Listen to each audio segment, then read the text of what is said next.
All right, Falcons fans, get ready because we've got some major news that could change everything for this team. This isn't just any update. This could shake up the defense and completely transform the Falcons' plans for free agency. So, before we dive in, make sure to hit that subscribe button, give this video a like, and don't forget to tap the bell icon so you never miss the latest Falcons news. Now, let's get into it. Right now, NFL analysts are buzzing with speculation about how the Falcons can create more cap space. And guess what?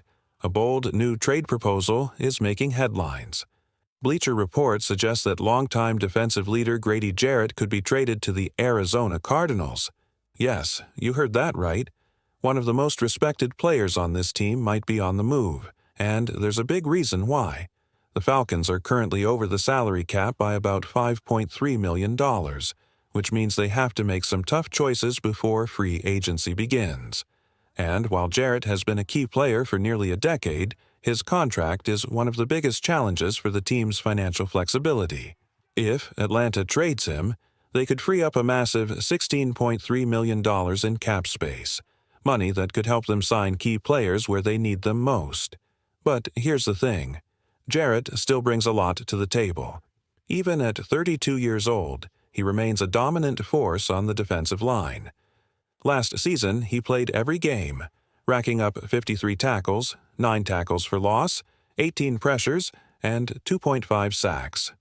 His impact isn't just in the stats.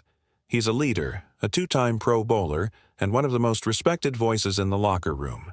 That's exactly why, if the Falcons do decide to trade him, it won't be an easy choice. Jarrett has been with this team since 2015, and his departure would mark the end of an era. But will Atlanta actually make this move? And if they do, what's next for the defense? Stay tuned, because this story is just getting started. When the Falcons snatched Grady Jarrett in the 5th round of the draft, nobody knew they were getting a future defensive powerhouse. But since then, he's been nothing short of a workhorse for this franchise. He earned Pro Bowl honors in 2019 and 2020 and was even named second-team All-Pro in 2019. But here's the truth. His production has slightly dipped, and with a cap hit of over $20 million, the big question is, can the Falcons afford to keep him? If a trade happens, Arizona looks like a perfect landing spot. The Cardinals are desperate for defensive reinforcements after struggling against the run and failing to put consistent pressure on opposing quarterbacks.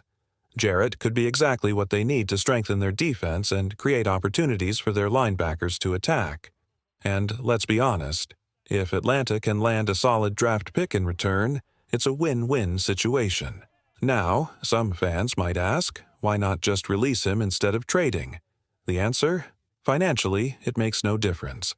Whether the Falcons trade him or cut him, they still free up $16.25 million in cap space. The real challenge is finding a team willing to trade assets for a player entering the final year of his contract. And don't forget, these two teams already have a trade history. Just last season, Atlanta sent Desmond Ridder to Arizona in exchange for wide receiver Rondale Moore. Could the Falcons and Cardinals strike another deal? It's definitely possible. Of course, nothing is set in stone yet. The Falcons could still keep Jarrett for another season, restructure his contract, or take a completely different route. But one thing is clear. Atlanta is near the bottom of the league in cap space, and they need to make a move before free agency. So, will Jarrett be the piece they sacrifice? Only time will tell. If this trade happens, it would mark the end of an unforgettable era for one of the most respected Falcons of the last decade. Now, Falcons fans, what do you think? Should the team pull the trigger on a trade to free up cap space, or should they find a way to keep Jarrett for one more season? Drop your thoughts in the comments. But wait, there's another major storyline heating up. For months, Kirk Cousins and the Falcons have been at the center of trade rumors. Ever since the season ended, we've heard conflicting reports about what's next. But now, with free agency approaching, the pieces of the puzzle are finally coming together, and it looks like the Falcons are playing their cards in a way that could actually work in their favor. The biggest problem? Cousins' massive contract. Atlanta doesn't want to release him outright, but trading him at his current salary is almost impossible. So what's their strategy? Make Cousins believe that taking a pay cut is his only way out of Atlanta. Here's how they're doing it. The Falcons know they need to move him, but they also know that no team wants to take on one of the worst contracts in NFL history. Their best chance? Make the deal more appealing by lowering the financial risk for any trade partner. But getting Cousins to agree to a pay cut? That's a challenge.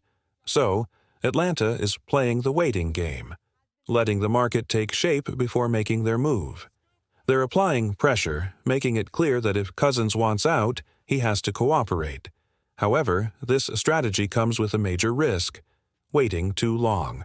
If other teams fill their quarterback spots through free agency, trades, or the draft, the Falcons could end up stuck with Cousins. We've already seen signs of this happening. The Raiders went after Geno Smith instead of Cousins, and there were even rumors that Las Vegas checked in on him but decided to move on. So, what's next for the Falcons? Will they find a way to unload Cousins, or will they be forced to keep him? Stay tuned, because things are getting interesting. At first, it looked like the Raiders might take a shot at Kirk Cousins, but the Falcons shut that down. That decision sent Geno Smith to the desert, but it also left an opening in Seattle, and that's where things get interesting. Seattle's offensive coordinator, Clint Kubiak, has history with Cousins from their time together in Minnesota. That connection could make the Seahawks a potential trade partner, especially if they're looking for a veteran quarterback to hold things down while they develop a long-term option. But here's the problem. Seattle might not want to trade for Cousins at all. Instead, they could just wait and see if Atlanta releases him. And let's be real, that's exactly what every other team is thinking too. Why trade for something you might get for free? That brings us to a very important meeting. According to reports from Albert Breer and Tom Pelissero, Cousins recently met with Falcons owner Arthur Blank to discuss his future. And that tells us two major things. Cousins wants answers. He's trying to figure out where he stands with the team. There might be tension behind the scenes. Instead of dealing with GM Terry Fontenot or head coach Raheem Morris, Cousins went straight to the owner. That could mean there's some frustration on his end. He knows the Falcons are trying to move him, but he also wants control over where he ends up. And now, everything comes down to one key date: March 17th. That's when Cousins is set to receive a $10 million roster bonus. Now, while that money won't officially hit the books until 2026, the Falcons would rather avoid it altogether. If they trade him before then, they're off the hook. If they cut him, his dead cap hit jumps from $25 million to $35 million, and that's not a good situation. So the Falcons are hoping to get a deal done before then. But if nothing happens, they might be willing to wait it out, seeing if a quarterback-needy team gets desperate later in the offseason. At the end of the day, Atlanta does not want to release Cousins for nothing. They want to trade him, and they're trying to manipulate the situation to make that happen. But will it work? That depends on whether Cousins is willing to play ball. If he refuses to take a pay cut, the Falcons could be stuck. If he agrees to a lower salary, they might actually get something in return. And that's why this next week is so critical. Now, it's your turn, Falcons fans. Do you think this strategy will pay off, or is the team just wasting time? Should they cut Cousins and move on, or keep playing the long game? Drop your thoughts in the comments, and don't forget to subscribe for all the latest Falcons updates.